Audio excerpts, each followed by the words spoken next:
On the night of September 20th, Buckingham Palace was shrouded in an atmosphere so heavy and suffocating that even the walls seemed to hold their breath. At precisely 10 p.m., King Charles III erupted in fury as he stared at a confidential dossier laid before him, one that contained earth-shattering evidence. The name at the center of it was none other than Camilla, the wife he had once trusted without question, now suspected of being directly entangled in a plot to seize the royal treasures. A report from the Tower of London, delivered at 9 p.m., revealed a figure that left everyone stunned. 12 priceless jewels, worth over 120 million, had vanished from one of the most heavily guarded vaults in Britain. Even more alarming were the damning details that followed. 27 secret phone calls over the past 2 weeks, a set of forged documents bearing Charles's own signature, and most shocking of all, security footage capturing Camilla in an area deemed absolutely off-limits. In that instant, the air inside the palace fractured. Courtiers scarcely dared to breathe, for the king's wrath had never before erupted with such ferocity. Few could believe it, that after decades of enduring scandal and fighting to preserve the crown, the one to wound Charles most deeply might be the woman who had stood by his side for more than 20 years. And then came the haunting question that pierced the silence and echoed far beyond the gilded walls of Buckingham. Was this merely a tragic misunderstanding? Or had Camilla truly been scheming to claim power and riches from within the royal family itself? Outwardly, the marriage of King Charles III and Queen Camilla has long been presented as harmonious, hand in hand at public events, smiling for the cameras. Their decades-long romance seemed to have finally found its destined conclusion. To many, the photos splashed across the press were proof of enduring love, a once-forbidden affair transformed into a fairy tale ending. But behind closed doors, the truth was far less idyllic. Insiders have long whispered that their relationship resembled a cracked crystal vase. On the surface, it gleamed with polish, but one small knock could shatter it completely. Reports from within Buckingham suggest that the couple often slipped into prolonged Cold Wars. Nights filled with shouting matches echoed through locked chambers, so much so that even seasoned staff learned to feign deafness. On several occasions, Charles stormed away, leaving Camilla stranded in the middle of glittering royal dinners, only for the pair to appear together the following day, hands intertwined, as if nothing had transpired. The strain between them was not born merely of clashing personalities. Charles, forever shadowed by his mother, Queen Elizabeth II, carried the burden of proving himself worthy of the throne. Camilla, on the other hand, was consumed by her need to cement her position, from the once hidden mistress to the rightful queen consort. This uneasy combination created a paradox. The closer they became, the more suspicion grew. The harder they tried to prove themselves, the more their instability was exposed. Those cracks widened whenever Diana's name surfaced, at memorials or in conversations with William and Harry. The air thickened with unspoken tension. Charles, in his bitterness, would sometimes accuse Camilla of being the reason he never truly had a home, while Camilla retorted that she had sacrificed her reputation for the man who now doubted her. Even in the smallest gestures, the discord revealed itself. During tours abroad, Camilla often altered plans without warning, sparking Charles's anger. At other times, the king's coldness cut so deep that he would leave an event without so much as a word to her. The image of the smiling, hand-in-hand royal couple was nothing more than a fragile veneer, masking battles that had long been raging behind the scenes. On one unforgettable evening at Windsor, Charles was overheard muttering to close friends, "Some people always think they're the center of everything, even when no one wants to see them." Though he never named her outright, the implication was unmistakable. Camilla left the party early in humiliation, while Charles carried on hosting as though nothing had happened.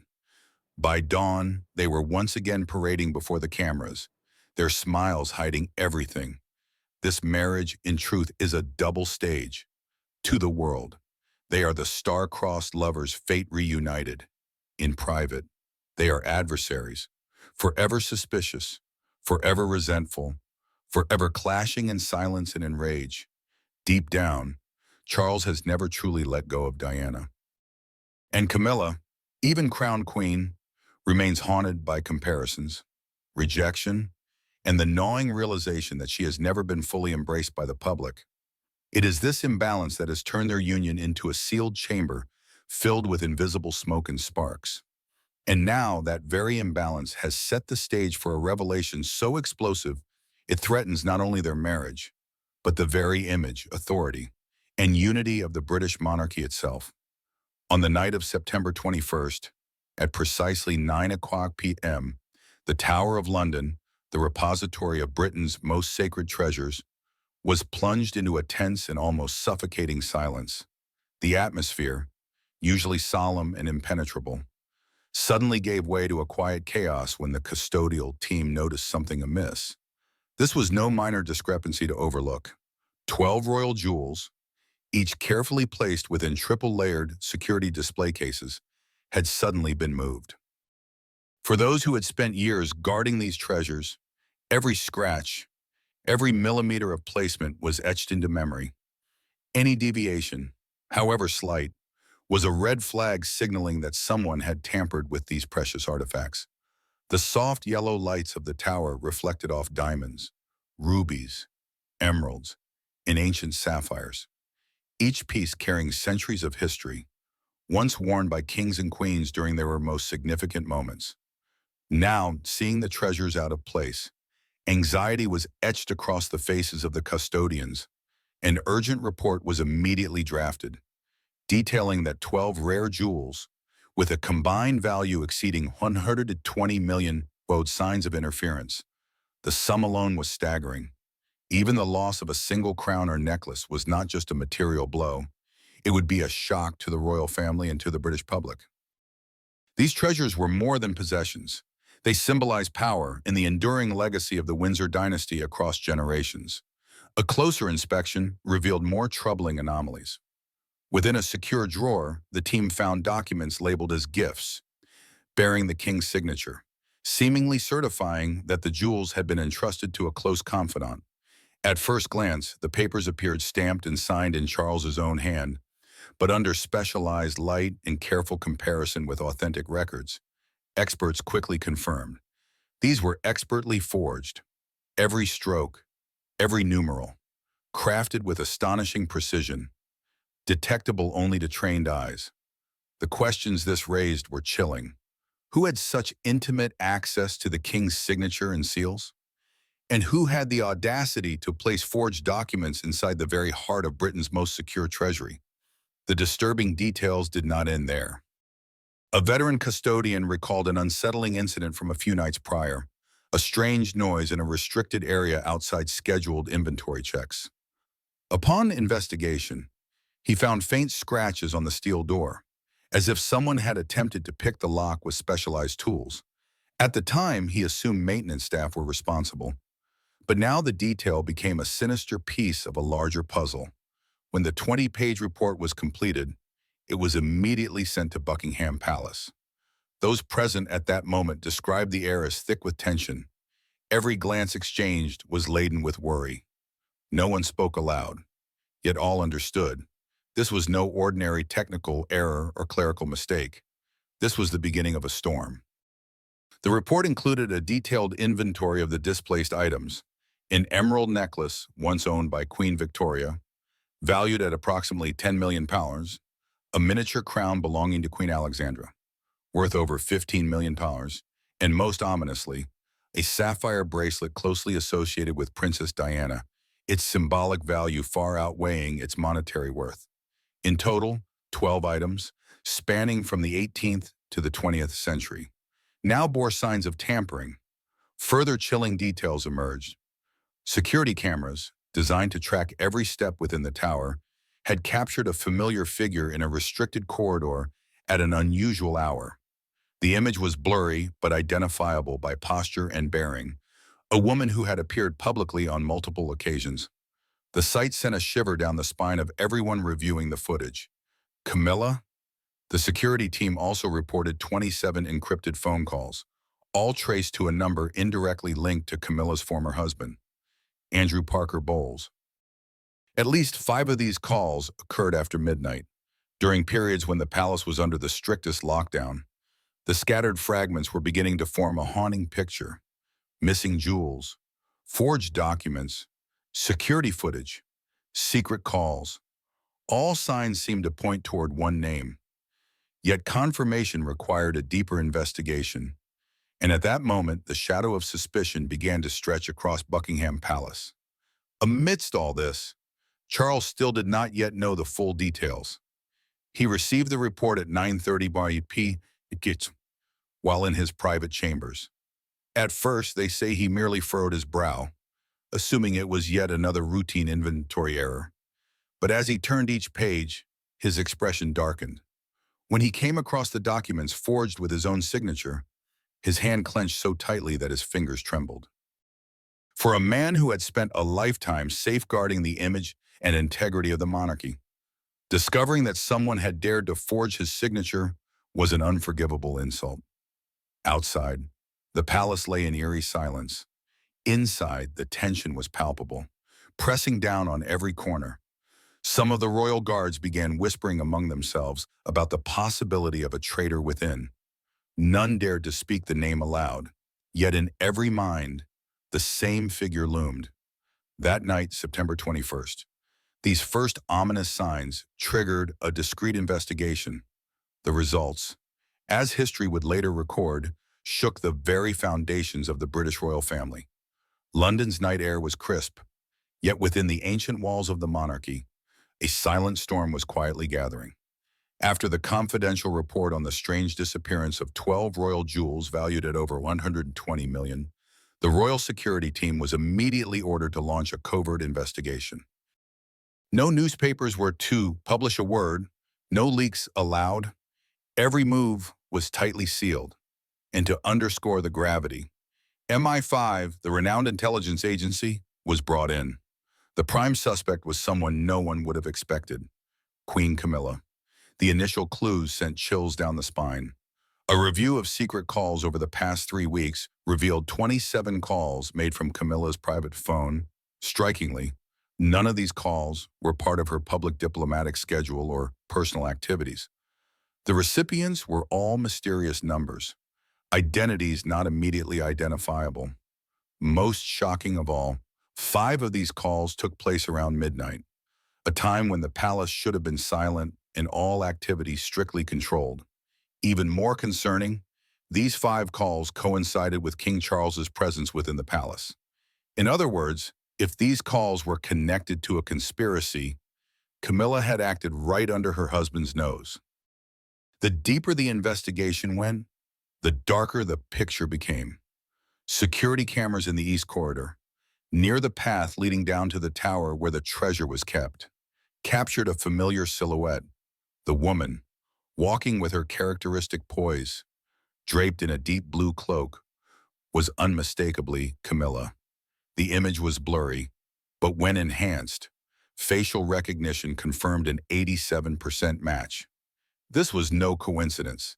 It was direct evidence placing her in a highly restricted area where no unauthorized presence was permitted. Meanwhile, MI5 uncovered another detail heightening the tension within the investigation: Camilla's secret meetings with Andrew Parker Bowles, her ex-husband and a former military officer with close ties to the British elite. These encounters were not on any public schedule, often taking place in secluded locations outside London, deliberately away from media scrutiny. Rumors began to circulate internally. Did Andrew know something? Or worse, was he actively complicit in a shocking plot? The confidential report later revealed a string of suspicious connections. Of the 27 mysterious calls, at least 6 traced back to an IP address in Gloucestershire, an area Andrew frequented. This could not be mere coincidence. Security logs noted that Camilla repeatedly sought excuses to leave the palace at night, claiming visits to friends or discreet charity work. But in reality, she appeared near areas linked to Andrew's residence. As the pieces slowly fell into place, the investigators uncovered yet another ominous layer. The forged gift documents found near the treasure bearing Charles's signature but proven counterfeit, matched a type of paper Andrew had used in a land transaction back in 1995. The handwriting style, printing, even the ink were nearly identical. Was there a third hand involved? Or was Andrew quietly aiding Camilla in legitimizing priceless items? The tension in the investigation room was palpable. On one side lay absolute loyalty to the king. On the other, irrefutable evidence pointing squarely at the queen. The royal security team faced a dilemma. Publicizing the matter risked a media earthquake that could plunge the monarchy into crisis. But covering it up would mean betraying their oath of loyalty to the throne. The only viable course was to report directly to King Charles.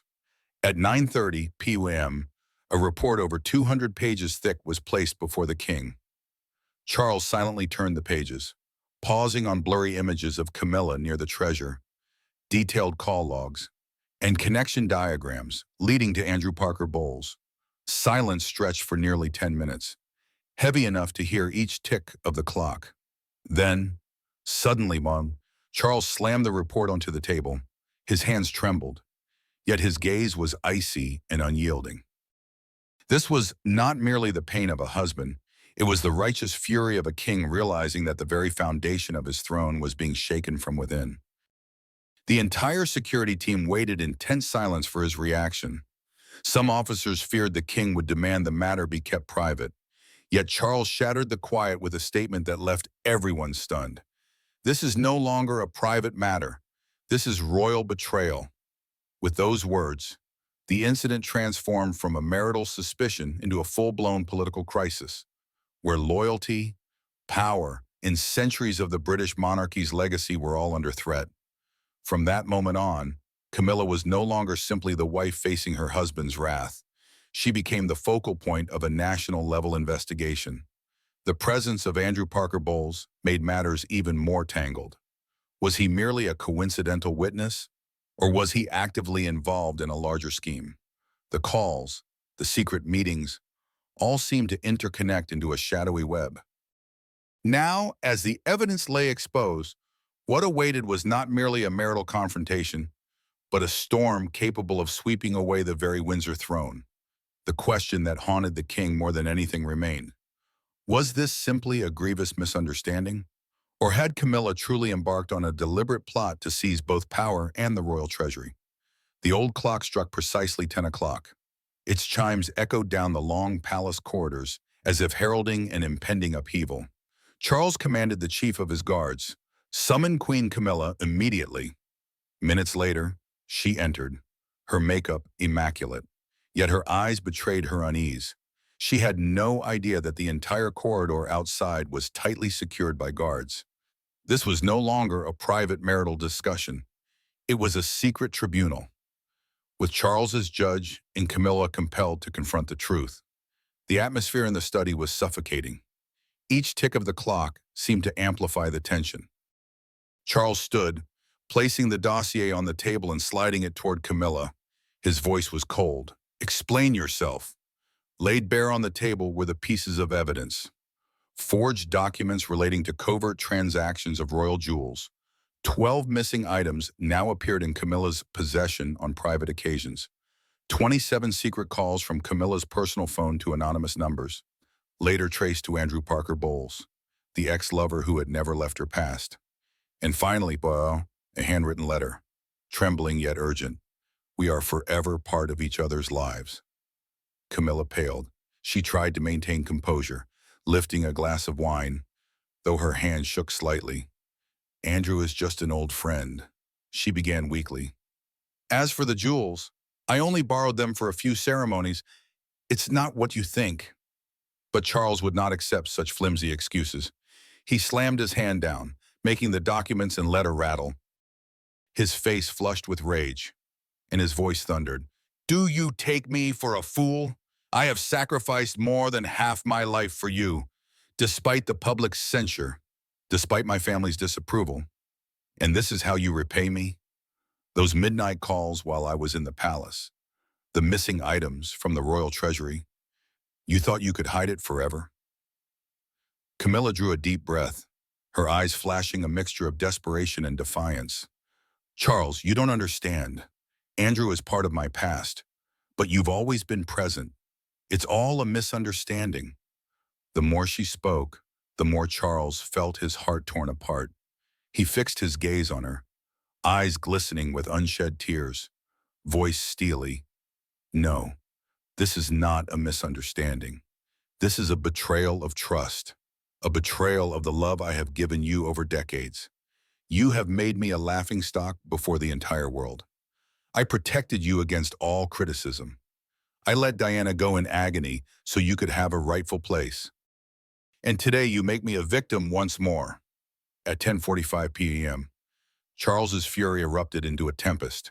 He leapt to his feet, the chair toppling behind him. The slam of the table reverberated like a hammer striking the fate of their marriage. Guards outside flinched but dared not enter. Inside, Charles roared, voice ripping through the thick walls of Buckingham. "You are no longer the woman I knew. Camilla, you have betrayed not only me, but this entire dynasty." Camilla wept, but her tears could not soften a heart hardened by betrayal. Charles turned away, shoulders heavy yet resolute. He knew a historic decision had to be made tonight. There was no room for compromise, no space for a decades-long love now soaked in deceit. When the clock struck 11, the final pieces fell into place.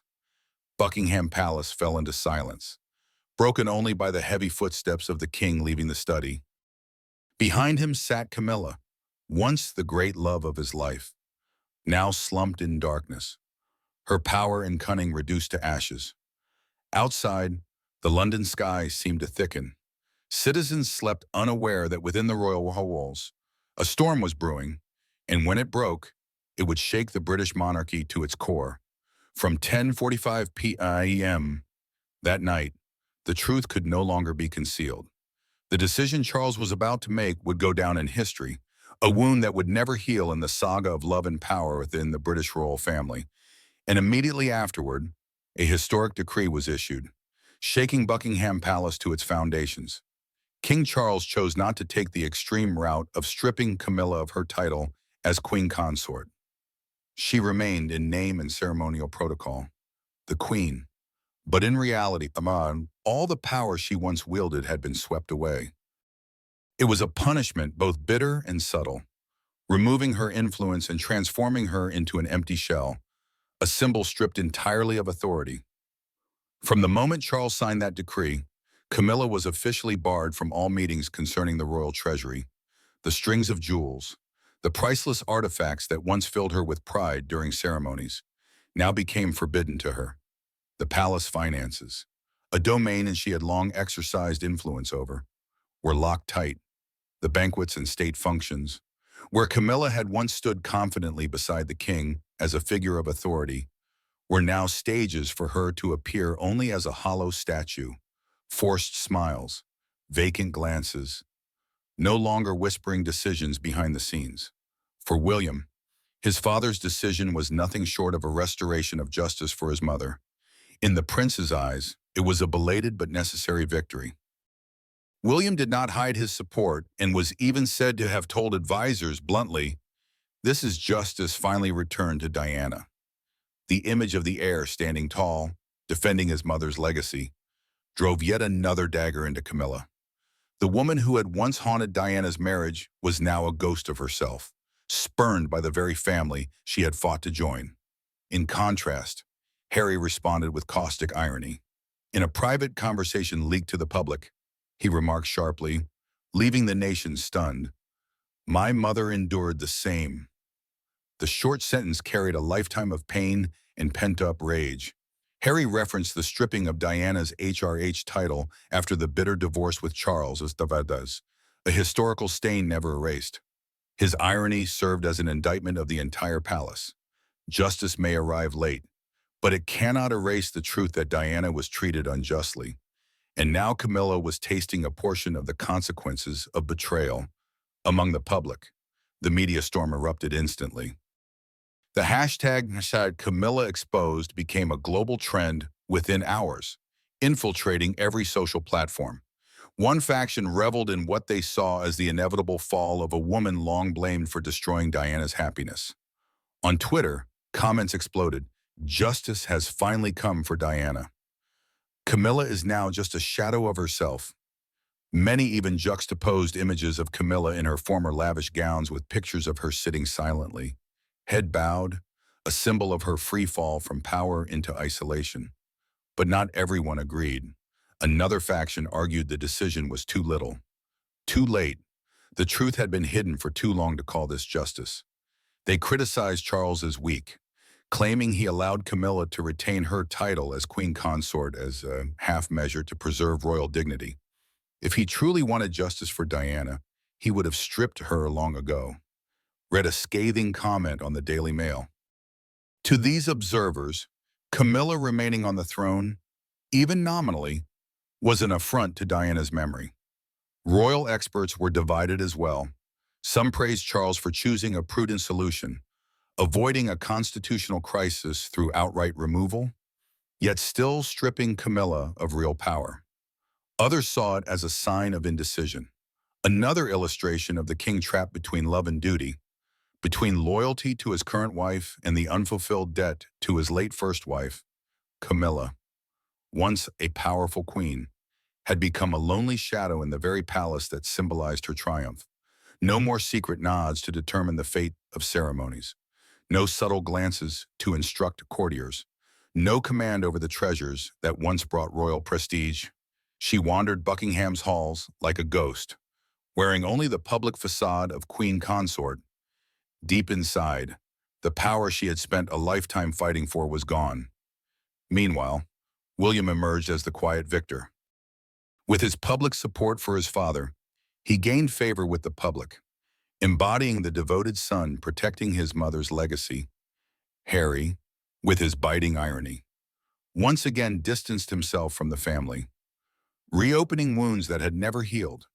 And Charles appeared, above all, as a man torn between agonizing choices. He chose to preserve Camilla's ceremonial title to protect the monarchy's image, but at the cost of public criticism, his youngest son's derision, and the ever-present shadow of Diana haunting every decision he made. Perhaps the bitterest part for Camilla was not the loss of power, but the gaze of the public. From a commanding queen, she had become a symbol of downfall, of a dynasty rife with secrets, betrayal, and belated justice. That night, Althorp lay in silence, as if safeguarding the secrets of history. The vast estate, with its placid lake and ancient trees, shimmered under the pale silver moonlight. Once the peaceful resting place of Princess Diana, it became the refuge Charles sought after his storm of anger and the historic decision stripping Camilla of her power. Though some said he came to escape public pressure, in truth he came to confront an old, unvanished pain. In the room displaying Diana's memorabilia, Charles sat quietly before her portrait. He was no longer the outwardly stern and powerful king. He was just a solitary man, weary, buried in memories. The image of his first wife, her gentle smile fixed upon him, pierced the heavy heart he carried. His lips trembled, and in the stillness, he whispered, "If I had not betrayed you, perhaps you would still be here." The words hung like a confession, but no one was there to hear them except the unblinking portrait. In that moment, Charles was not the king, not the head of a centuries-old empire, but a flawed man, haunted by his past. He remembered the early days with Diana, the quiet tears she shed in the vast palace, the cold looks he cast while his heart leaned toward Camilla. All of it surged back, compressing and eroding every fragment of his soul. His torment deepened as he recalled Diana's tragic death in the Paris tunnel. A part of him believed that had he been brave enough to sever ties with Camilla and remain wholly devoted to his wife, Diana might never have suffered, might never have perished under the relentless chase of the press. These thoughts stabbed at him, unhealable wounds that cut deeper with every remembrance. Sitting there, Charles felt hollow. The throne he had long awaited, the title he held today, suddenly seemed meaningless. Power could not erase guilt. A magnificent castle could not mask loneliness. The cheers of the crowd could not drown out the silent reproaches echoing from the past.